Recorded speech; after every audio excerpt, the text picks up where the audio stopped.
Brujas conocidas como meigas que provocan enfermedades.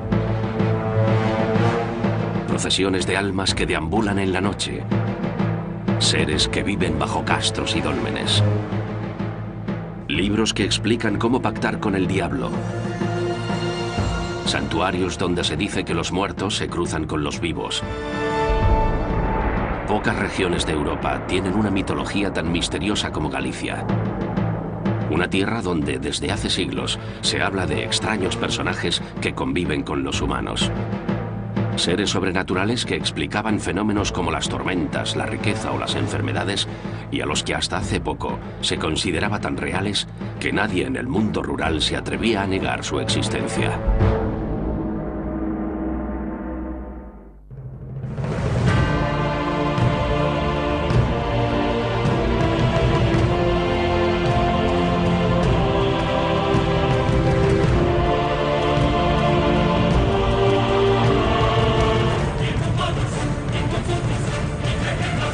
Mitología de la península ibérica, Galicia. Boscosa. Lluviosa. Llena de montes y ríos. Bañada por las aguas bravas del océano. Compuesta por grandes ciudades, pero sobre todo por miles de aldeas dispersas a lo largo de su geografía. En el noroeste de España se encuentra Galicia. Una tierra famosa en todo el mundo por ser el destino del Camino de Santiago. Pero también un lugar mágico y misterioso donde, durante siglos, la leyenda ha convivido con la realidad. Y es que aquí, desde la noche de los tiempos, se habla de enigmáticos personajes que habitan los bosques, las montañas o el mar. Seres oscuros cuyas historias, contadas de generación en generación, han llegado casi hasta hoy. Hablar de mitología gallega es hablar de las meigas o la Santa Compaña. Pero también es hablar de muchos otros seres que desde tiempos muy remotos permitieron al hombre explicar el mundo que le rodeaba, poner cara a sus temores y dar respuesta a todos aquellos fenómenos que no llegaba a comprender. Personajes que tienen claros paralelismos con otras mitologías europeas y del norte de España y que han envuelto a Galicia de un fascinante aura de misterio.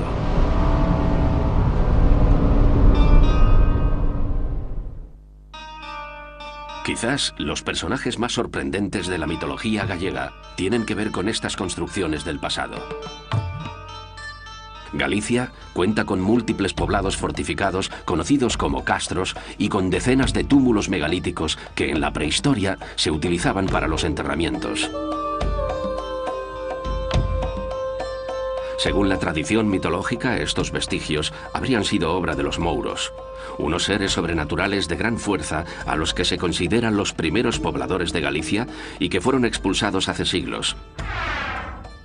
Sin embargo, la leyenda dice que no todos se fueron y que algunos se quedaron a vivir en un lugar secreto. Estos mouros viven debajo de tierra, bien debajo de esos túmulos o bien debajo de esos castros, donde tienen sus grandes palacios y bueno, viven suntuosamente con ricos ropajes y toda clase de joyas preciosas. Incluso hay leyendas en que se dice que el mouro golpea con un pie la tierra y la tierra se abre. A los mouros, que no deben confundirse con los musulmanes, se los suele describir como seres con ricos ropajes e incluso como gigantes. Además, según las leyendas, eran antropófagos y solo se los podía ver en ocasiones muy concretas. Los mouros teóricamente son invisibles y solo pueden ser vistos en épocas determinadas del año o en periodos determinados del día. Normalmente al amanecer o, más raramente, al anochecer. Y durante el año esto suele situarse en la noche de San Juan. En la noche de San Juan es posible ver a los mouros sin ningún tipo de restricciones. Tan fascinantes como los mouros eran las mouras, mujeres encantadas de gran belleza que poseían innumerables riquezas. Una moura normalmente es una mujer muy bella, de ojos azules, pelo rubio, normalmente vestida con ropas blancas, que suele tener objetos de oro, por ejemplo un peine de oro con que se peina sus cabellos. Tiene un aspecto que podríamos decir casi nórdico. Las mouras muchas veces se aparecían como grandes serpientes a las que había que desencantar. Además, a estos personajes se los suele relacionar con los petroglifos, misteriosos dibujos grabados en piedra que aparecen en muchos puntos de Galicia. Las explicaciones de algunos petroglifos son precisamente una moura que lleva las piedras para hacer algún dolmen, alguna construcción megalítica, y a veces con el talón, al pisar en la piedra, deja marcado su impronta, su huella. A lo largo de los siglos, fueron muchos los tesoros relacionados con los mouros que aparecieron bajo castros y dólmenes. Uno de los más importantes fue el de Caldas do Rei, que hoy se encuentra en el Museo de Pontevedra. En él se hallaron desde collares o torques hasta un peine de oro como el que se decía que usaban las mouras. Riquezas que afianzaban la creencia en los mouros y que además desataron una auténtica fiebre del oro. Hasta prácticamente hace algunos años la gente se dedicaba a saquear túmulos megalíticos pensando que allí iba a encontrar tesoros, se dedicaba a ir con un pico y una pala y a agujerar un castro porque pensaba que allí iba a encontrar un tesoro de los mouros. Si en una localidad había aparecido esto casualmente, esto corría como la pólvora. Fue una auténtica fiebre de buscar este tipo de tesoros. Lamentablemente esto trajo consigo, bueno, pues la destrucción de gran parte del patrimonio arqueológico.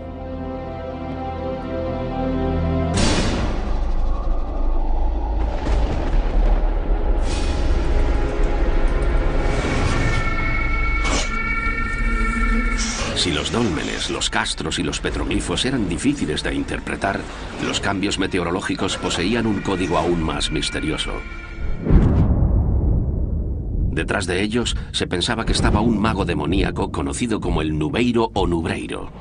El que granizase en pleno agosto, se estropease la cosecha, las tormentas desatadas, los fenómenos atmosféricos causantes de desastres, tenían que interpretarse precisamente como obra del Nubreiro. En muchas aldeas de Galicia se pensaba que el Nubeiro guardaba las nubes de granizo en cuevas de alta montaña a las que iba cuando quería ocasionar un temporal. Incluso muchas personas aseguraban haberlo visto. Es un personaje con forma de hombre, barbudo, chamuscado por los rayos que hace caer a tierra, viste como muy andrajoso, con pieles, un aspecto desaliñado, muy peludo.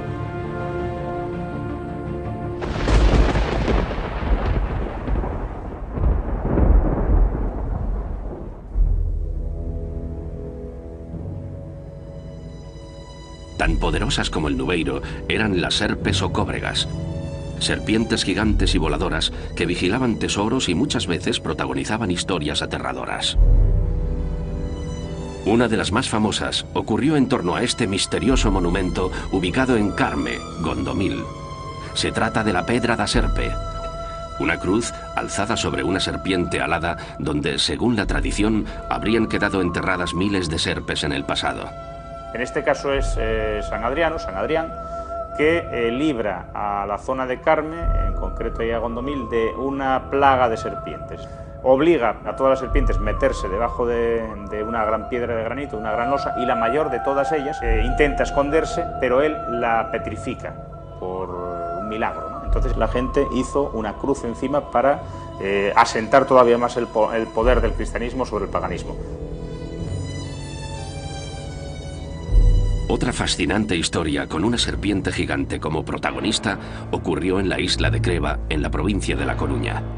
Una pequeña isla que en el pasado fue habitada por todo tipo de seres mitológicos. La isla de Creva, bueno, pues se cuenta que estaba habitada por mouros. Los cristianos conquistan esa isla, pero la hija del rey mouro es la única que sobrevive, invoca a sus antiguos dioses o hace magia y mata a todos los cristianos, y ella misma se transforma en serpiente. Se transforma en una serpiente tan grande que es capaz de rodear toda la isla con sus anillos, y desde allí, en venganza, provoca pues los naufragios a cualquier barco que pasa por allí, cualquier lancha de cristianos, les hace naufragar.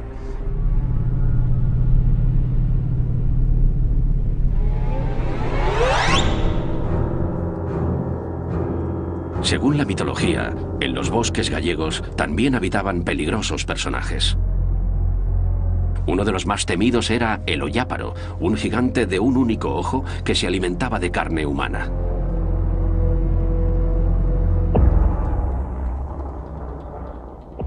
También eran antropófagos los sacios, seres mitad hombre, mitad anfibios, que vivían en los ríos y a veces aparecían en los caminos.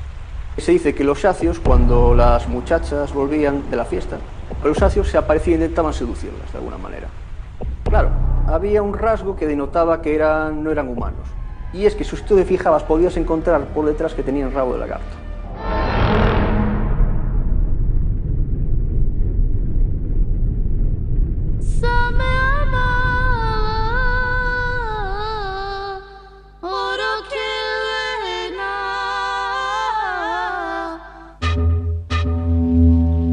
Pero, sin duda, los personajes de la mitología gallega que más fascinación y misterio despiertan son los relacionados con la muerte.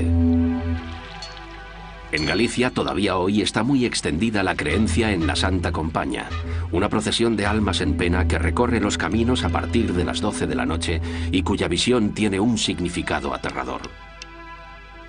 La Santa Compaña generalmente se describe como una procesión de muertos que vienen a anunciar la muerte a algún vivo. Normalmente la vienen a anunciar con algún tiempo de antelación. A veces se dice que cuando alguien ve a la Santa Compaña, al cabo de un año muere. La Santa Compaña va encabezada siempre por un vivo que ha de conducir a esta comitiva noche tras noche sin que nadie lo sepa. Que está condenado a ir con esa cruz, portando esa cruz, hasta que encuentre a alguien a quien le pase esa cruz y ocuparía su lugar, ¿no? Según la creencia popular, también existen formas de protegerse de la Santa Compaña. Bueno, a lo mejor cuando uno se encuentra con la Santa Compaña, lo mejor es trazar un círculo en el suelo y meterse dentro. Es la manera de protegerse de cualquier mal que se le pueda causar, ¿no?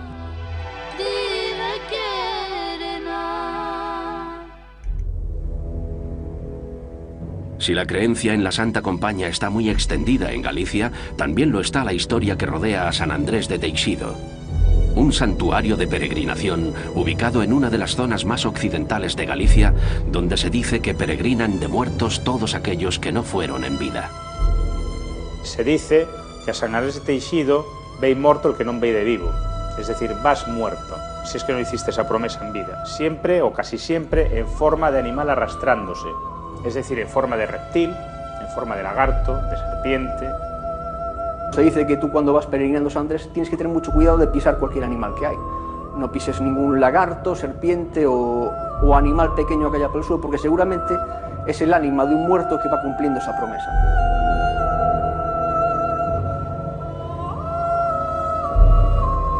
Al igual que en San Andrés de Teixido, en otros puntos de Galicia el mundo de los vivos y de los muertos también se entremezcla. Incluso todavía hoy se cree en los llamados vedoiros, personas capaces de ver a los difuntos. Son gente que ve a los muertos, ve a la Santa Compaña, ve cuando alguien va a morir antes de que muera. Y normalmente una de las explicaciones que se da a esta capacidad de ver es que cuando fueron bautizados, el cura, en vez de ungirlos con el óleo del bautizo, los ungió con el óleo de la extremunción. Entonces, al ponerle ese óleo de los difuntos al niño, el niño queda un poco integrado en ese mundo del más allá.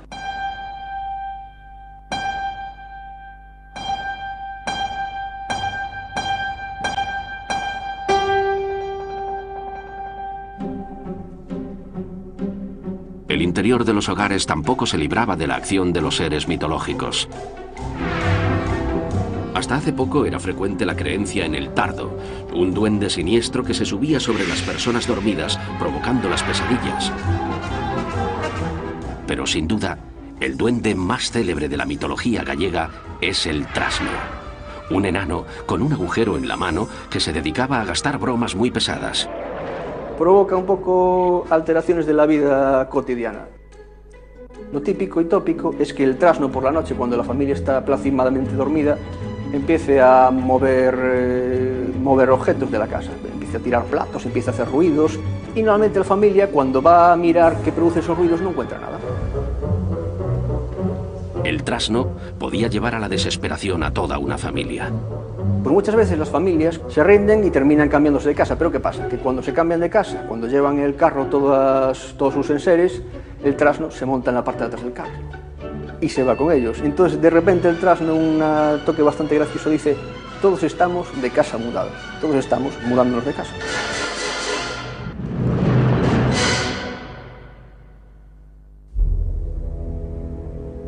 En Galicia también existe una fascinante mitología relacionada con el mar. En torno a las aguas bravas que bañan sus cerca de 1500 kilómetros de costa, existen todo tipo de relatos fantásticos. Historias como la de la Coca de Redondela, un dragón marino que aterrorizó a las gentes de la costa en el pasado. Pero además, los marineros gallegos también creyeron durante siglos en el home marín, un ser parecido a los tritones de la mitología clásica que destrozaba aparejos y embarcaciones.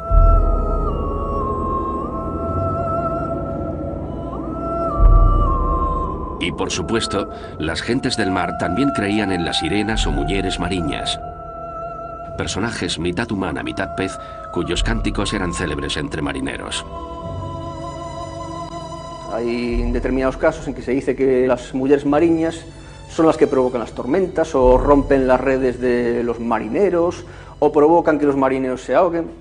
Pero, curiosamente, también te cuentan el caso contrario, de mujeres mariñas que con su canto avisan de que va a haber una tormenta, o avisan de que va a haber mala pesca, o que salvan a los marineros que se caen del barco en una tormenta. Una de las historias más fascinantes relacionada con una sirena ocurrió en Isla Lobeira, en la provincia de La Coruña. Según la leyenda, hace siglos un marino encontró aquí a una sirena de la que se enamoró. Tras cuidarla hasta que se le cayó la última escama, ambos tuvieron varios hijos y fueron apodados los Mariños de Lobeira. En muchos lugares de Galicia todavía hoy se cuenta que las personas que se apellidan Mariño son descendientes de aquella sirena y de aquel marinero.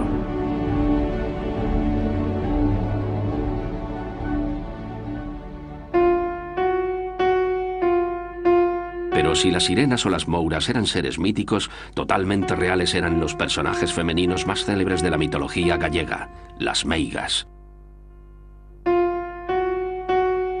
Según se cuenta todavía hoy en Galicia, algunas de estas mujeres se dedicaban a sanar con remedios naturales.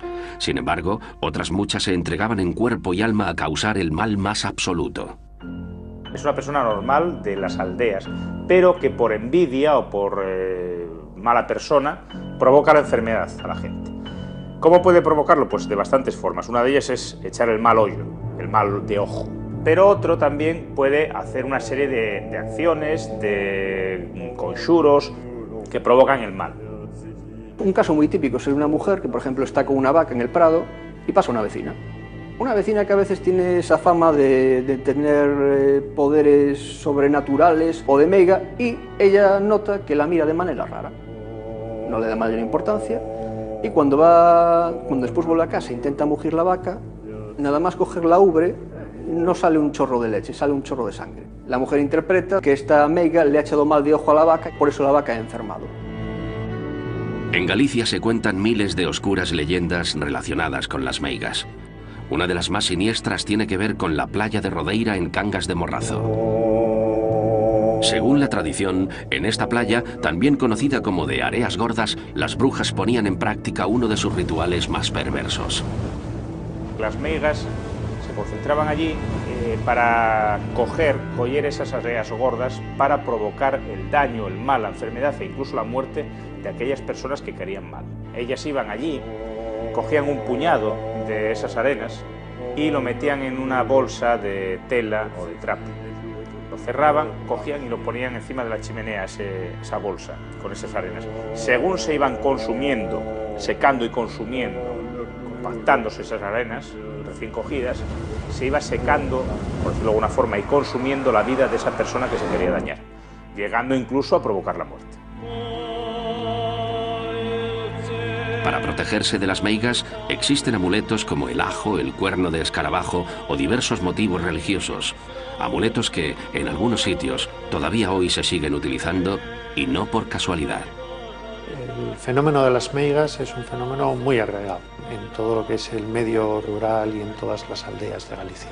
La gente puede creer o no creer en ellas, ¿no? Pero a verlas, haylas. Tal y como se dice aquí en Galicia e incluso en algunas zonas de Asturias, está claro que independientemente de que se crea o no se crea en ellas, están ahí y las hay. Igual de misterioso y fascinante que las meigas era el libro de San Cipriano, un grimorio de magia negra que contenía todo tipo de fórmulas para conseguir riquezas y poder, para causar males e incluso para pactar con el diablo. Este libro llegó a desatar una auténtica locura en Galicia y otros puntos de la península ibérica, y fueron muchos los que se arruinaron por intentar conseguir un ejemplar. En sus páginas se explicaba, entre otras cosas, cómo conseguir los llamados diablillos. Pequeños seres mitológicos que otorgaban todo tipo de riquezas.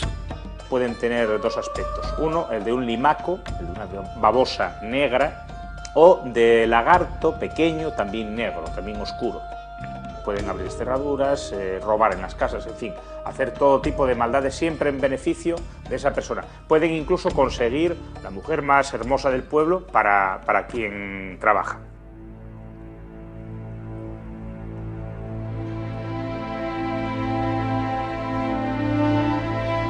La modernización que ha experimentado Galicia en los últimos años ha hecho que poco a poco la mitología vaya desapareciendo.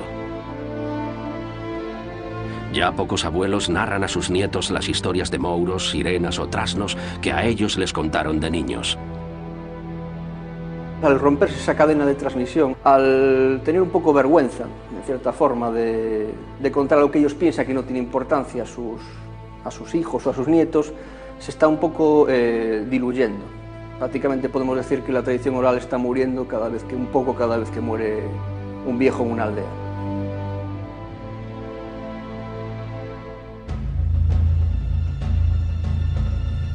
Quizás algún día no muy lejano, ya nadie recuerde las historias de los personajes que hasta hace poco daban explicación a las tormentas o las enfermedades. Quizás dentro de unos años ya nadie crea en el mundo que se oculta bajo castros y dólmenes. Es posible que un día la mitología acabe desapareciendo por completo. Pero mientras alguien siga contando las historias de mouros, trasnos o sacios, todos estos personajes seguirán existiendo en algún lugar oculto de la geografía gallega.